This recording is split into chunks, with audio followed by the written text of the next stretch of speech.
Nah, yang selanjutnya adalah ale letal ya. Letal itu disebut dengan mati. Nah, ale letal terbagi menjadi 3 macam. Ale letal dominan, kemudian ale letal resesif, dan kemudian alel subletal.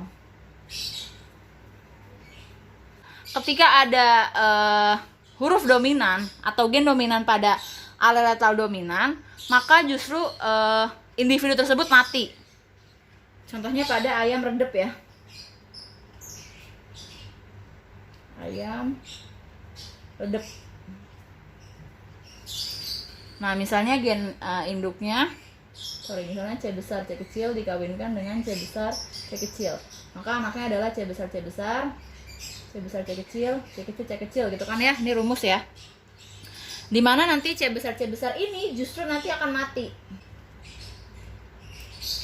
Resesif justru dia normal, hidup. Yang ini adalah cacat. Jadi yang heterozigot dia cacat ya. Nah, yang resesif ya udah berarti kebalikannya. Ketika ada gen resesif pada individu tersebut maka akan mati. Contohnya pada sapi bulldog ya.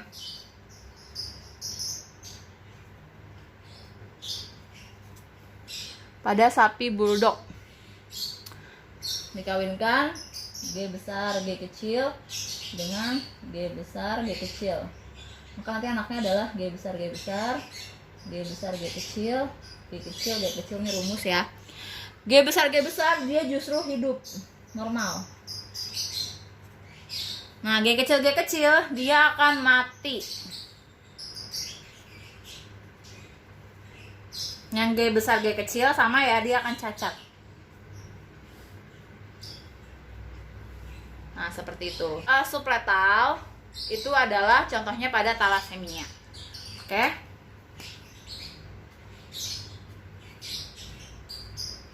Nanti kita bahas di hereditas manusia ya. Penyimpangan yang kedua yaitu interaksi antar gen. Yang pertama terjadi pada yaitu atavisme.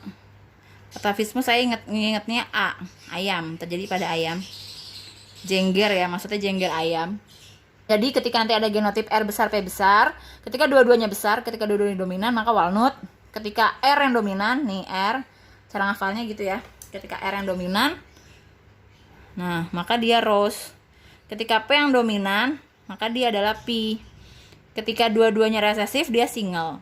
Nah, tanda strip ini artinya strip hitam. Jadi bisa diisi oleh gen dominan ataupun gen resesif gitu ya. Untuk rasio fenotip dari atavisme ini yang sudah saya bilang sebelumnya ya. Jadi walaupun dia menyimpang dari hukum Mendel, tapi intinya sama gitu, jumlah fenotipnya sama.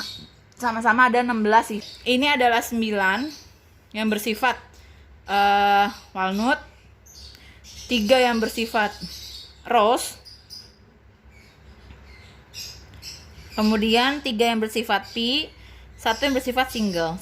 Sehingga didapatkan ini perbandingan rasio fenotipnya 9, 3, 3, 1. Oke, sini ya, saya tulis 9 banding 3 banding 3 banding 1. Seperti itu. Untuk contoh soalnya, nah rasio fenotip ini itu adalah terpakai ketika nanti induknya heterozigot dikali heterozigot gitu ya. Rasio fenotip yang nantinya akan saya tulis pada setiap interaksi gen itu adalah ketika induknya dua-duanya heterozigot. Contoh soal misalnya ya.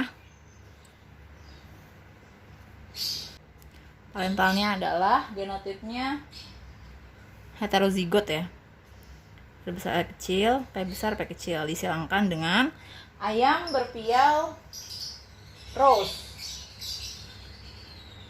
R besar R kecil, P kecil P kecil. Nah, ini adalah walnut. Ini adalah rose. Yang ditanyakan adalah perbandingan keturunan dari induk seperti ini ya. Gametnya adalah R besar P besar, kemudian ini dengan ini R besar, P kecil. Udah, sekarang R yang kecil. R kecil, P besar. Kemudian R kecil, P kecil. Nah, untuk gamet yang sebelah sini, P kecilnya hanya satu ya. Berarti tinggal R-nya. R besar, P kecil. Dengan R kecil, P kecil. Nah, ini nanti tinggal disilangkan aja. Pakai garpu tala ya. Pakai table boleh sih. Ini dengan ini. Nah, anakannya apa? Anakannya berarti R besar, P besar, P kecil. Ini dengan ini. R besar, R kecil, P besar, P kecil. Ini dengan ini. R besar, P kecil, P kecil. Nah, ini tinggal kita cari ini fenotipnya apa. Kita ketahui bahwa rasio atau perbandingan fenotip pada keturunan ini adalah walnut. Ini jawabannya ya. Walnut berbanding dengan rose, berbanding dengan pea, berbanding dengan single. Walnutnya ada berapa? 1, 2, 3. Oke. Rose-nya ada berapa? 1, 2, 3. P-nya ada berapa? P-nya ada 1. S-nya ada berapa? S-nya ada 1. Nah, ini dia jawabannya ya.